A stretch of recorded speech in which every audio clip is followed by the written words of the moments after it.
এরপরে যাও হয় হবে। কিন্তু আসলে ময়দানে এই তীব্র রোদ, এই কষ্ট আমরা কোনো ক্রমেই বরদাস্ত করতে পারছি না। রহমতের নবী, করুণার নবী, ভালোবাসার নবী, দরদের নবী, রহমাতুল লিল আলামিন এখনো রওজায়ে আতহারে আপনার আমার জন্য উম্মতি উম্মতি বলে কেঁদে কেঁদে যান, জার হয়ে যান। সেই রহমতের নবীর কাছে আমি আপনি যখন দলবদ্ধ ভাবে চলে যাব, আল্লাহর হাবিব তার উম্মতের বিবস্ত্র অবস্থা দেখে, তাদের করুণ দৃশ্য দেখে আল্লাহর হাবিব কোনো কথাই বলতে পারবেন না। রহমতের নবীর চোখ থেকে পানি দন্তর করে করে দাড়ি মোবারক ভিজে ভিজে পড়বে। আল্লাহর হাবিব কোনো কথা না বলে সোজা চলে যাবেন মাকামে মাহবুবের মধ্যে, আল্লাহর দরবারে সিজদায় পড়ে যাবে। এই সিজদায় কত কাল চলে যাবে আল্লাহ পাক ভালো জানেন। সিজদায় পড়ে শুধু কাঁদতেই থাকবেন। আল্লাহ রাব্বুল আলামিন এক সময় ডেকে বলবেন, হাবিব মাথা উঠান, আমি আল্লাহ রাব্বুল আলামিন আপনার দরখাস্ত মঞ্জুর করে নিব। আল্লাহর হাবিব মাথা উঠাবেন, আল্লাহ রাব্বুল আলামিন বলবেন, হাবিব যাও চলে যাও। ওই যে তোমার কঠিন বিপদ মুহূর্তে, ওই যে তোমার করুণ দিনে যখন তোমার পর পর চারটি সন্তানকে আমি দুনিয়া থেকে নিয়ে আসলাম, আবু জেহেল, আবু লাহাব, উতবা, সাইবা, মুগীরা কয়রা অট্ট হাসিতে মেতে উঠেছিল, কাবার চক্রে দৃষ্টিকে ধারণ করেছিল। আর তোমার মনে আঘাত দেওয়ার জন্য তারা যখন বলেছিল মুহাম্মদ নবীর বংশ, মুহাম্মদ নেস্তাটা, এখন যদি মুহাম্মদকে শেষ করে দেওয়া যায় তাহলে তার এই ধর্মের প্রচার প্রসার করবার মতো কেউ থাকবে না। তখন তোমার পরিত্যক্ত নয়নের পৃথিবীর সন্তানের বিয়োগ দেখায় চোখ থেকে পানি পড়তেছিল। মতো অবস্থায় তাদের এই সকল ঘটনা রক্ষা করার কারণে তুমি বড় কষ্ট পেয়েছি, আমার চোখের আড়াল হয়নি। আমি আল্লাহ রাব্বুল আলামিন সেটা দেখতে পেয়েছিলাম। ওই মুহূর্তে আল্লাহ রাব্বুল আলামিন আল্লাহর হাবিবের কাছে জিবরিল আলাইহিস সালামকে পাঠিয়ে দিলেন, জিবরিল যাও চলে যাও, আমার হাবিবকে এই মুহূর্তে সূরা কাউসারটা নাযিল করে দাও। সূরা কাউসার নাযিল হয়ে গেল। আল্লাহর হাবিব তখনও কাঁদতেছিলেন, চোখ থেকে পানি দরদর করে পড়তেছিল। আল্লাহর হাবিবের কাছে জিবরিল আলাইহিস সালাম শোনায় দিলেন, ইন্না আ'তাইনাকাল কাউসার ফাসল্লি লিরাব্বিকা ওয়ানহার ইন্না শানিআকা হুয়াল আবতার। নাযিল হয়ে গেল। আল্লাহর নবীর সঙ্গে সঙ্গে একটা মুস্কি হাসি দিলেন। সকলেই বলুন সুবহানাল্লাহ। কষ্ট হচ্ছে আপনারা? খারাপ লাগছে? কথা বলে দেয়। আবার বন্ধুরা, লম্বা ঘটনা সেদিকে যাব না, যে কথাটা বলার জন্য এখন পর্যন্ত আসলাম। আল্লাহ হাবিব হাসরের ময়দানে যখন আল্লাহ রাব্বুল আলামিন তাকে বললেন, ইন্না নিশ্চয় আ'তাইনা, আমি আপনাকে দান করলাম কাল কাউসার। তাফসীরে মুফাসসির কিরাম কাউসারের দুটি অর্থ করেছে। একটা হলো কাউসারের অর্থ হাউজে কাউসার, আর একটা হলো হাবিব, আমি আপনাকে কাফিরা দিয়েছি, অধিক পরিমাণে দান করেছি। সকলে বলুন সুবহানাল্লাহ। আমি টেনশন করবেন না, চিন্তার কোনো কারণ নাই, পেরেশানি ভোগ করবেন না। আপনার চারটি সন্তান আমি নিয়েছি, দুঃখ করবেন না। আমি আপনার জন্য হাজার হাজার নয়, লক্ষ কোটি কোটি এক লক্ষ কোটি কোটি আমি আপনার রূহানি সন্তান দান করব, যারা আপনার সুন্নাহকে বাস্তবায়ন করার জন্য, যারা আপনার আদর্শকে বাস্তবায়ন করার জন্য প্রয়োজন হলে জীবন দিলে কিন্তু আপনার আদর্শ থেকে এক চুল পর্যন্ত দূরে সরে যাবে না। এমন আল্লাহর হাবিবের এরকম আসে এবং এরকম রূহানি সব সন্তান বাংলাদেশ, ভারত, তামাম পৃথিবীতে আওয়াজ দেবর তো আছে না। আল্লাহ রাব্বুল আলামিন বললেন, আমি আপনাকে কাউসার দিয়েছি। আল্লাহ রাব্বুল আলামিন বললেন, আপনি মাথা উঠান, আপনি যান, এবার একটা পেয়ালা হাতে নেন, হাউজে কাউসারের পাশে চলে যান। যাওয়ার পর আপনার যাকে পছন্দ হয় আপনার উম্মতদেরকে পানি পান করিয়ে ওই যে আর শাহিনের ছায়া আশ্রয় দেন কেমন পর্যন্ত তাদের আর পানির পিপাসা লাগবে না।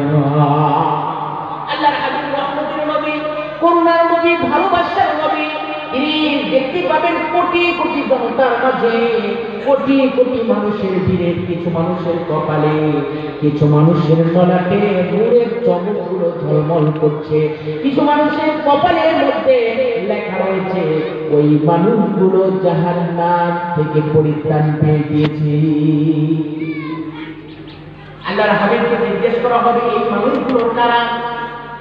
লক্ষ কোটি কোটি মানুষের ভিড়ে যাদের আলাদা একটা সিম্পটম, আলাদা একটা আলামত, এই লোকগুলো কারা, কি তাদের বৈশিষ্ট্য, কি তাদের গুণাবলী, কি আমল ছিল দুনিয়াতে, যার কারণে তাদের কপালে টেনে দেওয়া হয়েছে ওই মানুষগুলো জাহান্নাম থেকে পরিত্রাণ পেয়ে গিয়েছে। আল্লাহর হাবিব তখন বলবেন ওইগুলো আমার ওই সকল উম্মত যারা দুনিয়াতে আমি হাবিবের প্রতি মহব্বত করে ভালোবেসে দরদ দিয়ে তারা যখন যে হালতে যেমন ভাবে সময় পেয়েছে তারা বেশি বেশি আমি আল্লাহ রাব্বুল আলামিন আমি হাবিবের প্রতি তারা বেশি বেশি দরুদ শরীফের আমল করেছে। তাহলে এই আমলটা করা যাবে না? সবাই কথা বলে কিসের আমল? তাই একটু মাঝে একটু কথা বলি কিসের আমল? দরুদ শরীফের আমল। বলুন তো দরুদ শরীফটা কি? দরুদ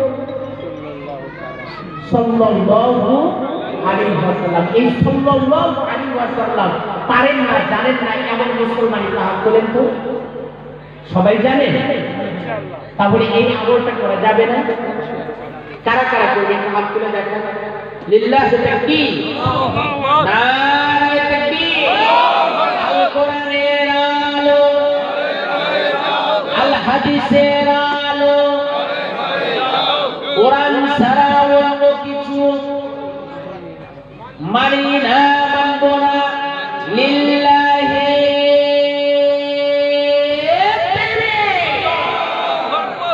এতগুলো মানুষ আল্লাহ আওয়াজের ধ্বনি যদি দেন আর সাধন পর্যন্ত চলে যাবে, কিন্তু আমি তো শুনতে চাই না। আপনারা ভালো আছেন? আমি অসুস্থ, আল্লাহ তাআলার কাছে সাহায্য চাচ্ছি রব্বুল আলামিন।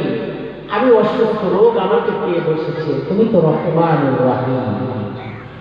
আসলে আজকে 14 তারিখ থেকে আমি ওভাবে ঘুমিয়ে দিতে পারছি না, একের পরে 1000 কিলো রান্না করছি, এভাবেই চলছে জীবন জীবিকা। তো আলহামদুলিল্লাহ তারপরে আপনাদের সামনে দিয়ে এসেছি।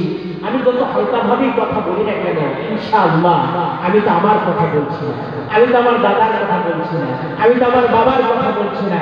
বলুন তো আমি কার কথা শোনাবার জন্য এসেছি? সবাই বলুন কার কথা? আল্লাহর কথা। যত হালকাভাবেই বলি না কেন, অসুস্থতার মধ্যে দিয়ে আপনারা যদি হৃদয়ের কান দিয়ে শুনে, আপনারা যদি মনোযোগ দিয়ে শুনে, আপনারা যদি নিজের জীবনের পথ পরিবর্তন করার জন্য শুনেন, আমার এই কথাগুলো থেকে আপনারা উপকৃত হবেন ইনশাআল্লাহ। তাহলে আমরা এই আমার ভূমিকার মধ্য দিয়ে একটি আমল আপনাদেরকে অজিফা দিলাম, একটি আমল দিলাম। এই আমলটা আপনি খেতে আছেন, খামারে আছেন, অফিসে আছেন, আদালতে আছেন, ব্যবসাতে আছেন, মা বোনেরা রান্না বান্নায় আছেন, যে যে হালতে আছেন, মনে মনে অহিত কথা না বলে সাল্লাল্লাহু আলাইহি ওয়াসাল্লাম, সাল্লাল্লাহু আলাইহি ওয়াসাল্লাম, সাল্লাল্লাহু আলাইহি ওয়াসাল্লাম বলা যাবে না? বলা যাবে না? কত টাকা খরচ হবে, কত শক্তি খরচ হবে, কিন্তু আপনার এর মর্যাদা, এর মর্যাদা প্রফুল্ল উসরা পার হয়ে যাবে। দুনিয়াতে রহমত নাজিল হবে, 10টি সগীরা গুনাহ মাফ হবে, 10টি সম্মান ইজ্জত বাড়ানো হবে, এবং কিয়ামতের দিন আপনার কপালে লিখে দেওয়া হবে ওই মানুষটা জাহান্নাম থেকে পরিত্রাণ পেয়ে গিয়েছে। সুবহানাল্লাহ। আমার ভাই, আমার বন্ধুরা, তাহলে আমরা এখানে কেন এসেছি?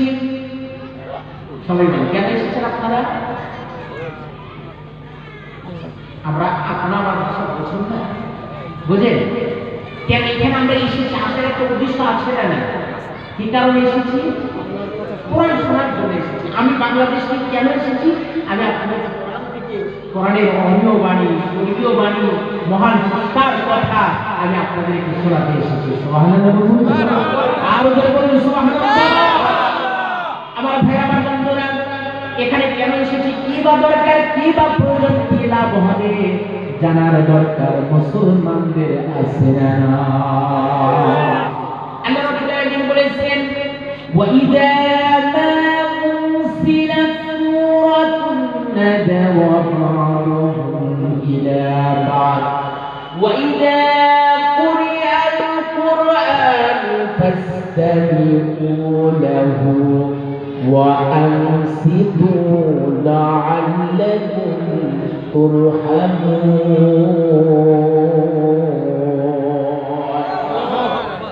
কোরআনের আয়াত শেষ হওয়ার সঙ্গে সঙ্গে মুসলমান যারা আল্লাহু আকবার বলবে তারা কথা বলে ঠিক কিনা?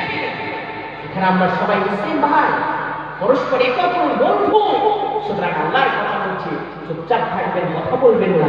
এটা কিন্তু জান্নাতের বাগানের শানে আল্লাহ কথা বলেন। মাজালিসুল ইলম মিন রিয়াদিল জান্নাহ, যেখানে কোরআন আলোচনা করা হয়, যেখানে কোরআন তাকরার করা হয়, যেখানে কোরআনের কথা বলা হয়, ওই জায়গাটা সাধারণ জায়গা নয়, ওই জায়গাটা সাময়িক সময়ের জন্য আল্লাহর জান্নাতের টুকরায় পরিণত হয়ে যায়। সুবহানাল্লাহ বলুন। স্বাভাবিক এই জায়গাটা না, এটা ওই যে আপনার কি পাটুরিয়া না, পাটুরিয়া জামিয়া, পুটুরিয়া জামিয়া হক্কানিয়া মাদ্রাসা ময়দান নাই, এটা এখন জান্নাতের টুকরায় পরিণত হয়েছে। চিৎকার দিয়ে বলেন আল্লাহু আকবার। আমার ভাই, আমার বন্ধুরা, কেন এখানে এসেছে? আল্লাহ রাব্বুল আলামিন বলেছেন ওয়াইদা কুরিআল কুরআন ফাসতামিউ লাহু ওয়া আনসিতু লাআল্লাকুম তুরহামুন।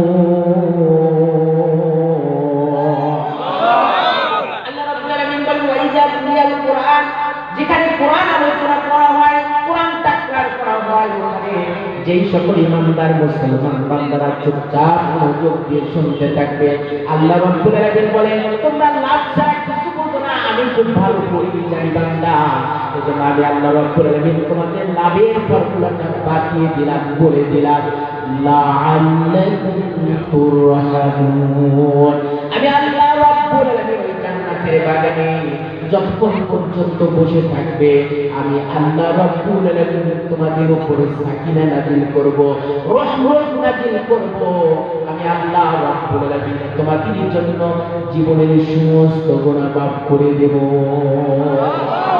আমার ভাই, আমার বন্ধুরা, আল্লাহ রাব্বুল আলামিন এই জন্য বলেছেন ইন্নামাল মুমিনুনা আল্লাযীনা ইযা إذا ذكر الله وجلت قلوبهم وإذا تليت عليهم آياته زادتهم إيمانا وعلى ربهم يتوكلون।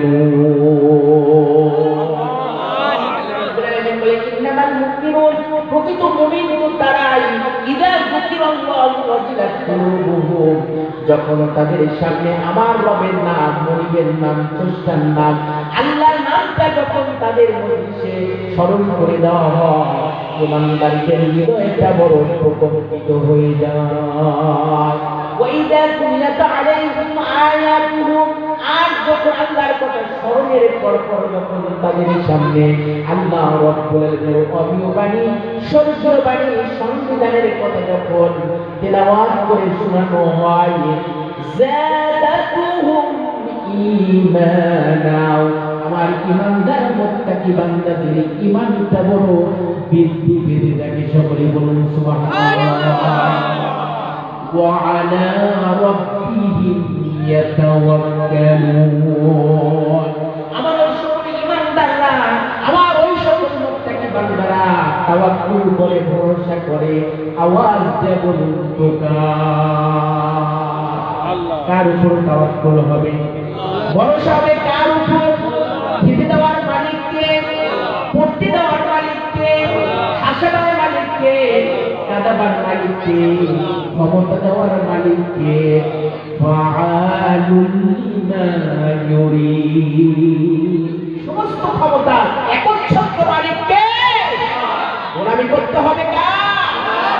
এজন্য ইমানদার কি মুসলমানেরা তাওয়াক্কুল করবে কোন দরগার উপরে নয়, কোন দুর্গার উপরে নয়, কোন মাজারের উপরে নয়, কোন কবরের উপরে নয়, কোন মরা পীর জিন্দা পীরের উপর তাওয়াক্কুল করবে না। আল্লাহ রাব্বুল আলামিন বলেন আমার ঈমানদারেরা শোনো, তোমার যদি জুতার একটি ফিতাও ছিঁড়ে যায় তুমি আমার উপর তাওয়াক্কুল করো, ভরসা করো, আমি আল্লাহ রাব্বুল আলামিন তোমার প্রয়োজনকে পূর্ণ করে দেব। সকলেই বলুন সুবহানাল্লাহ।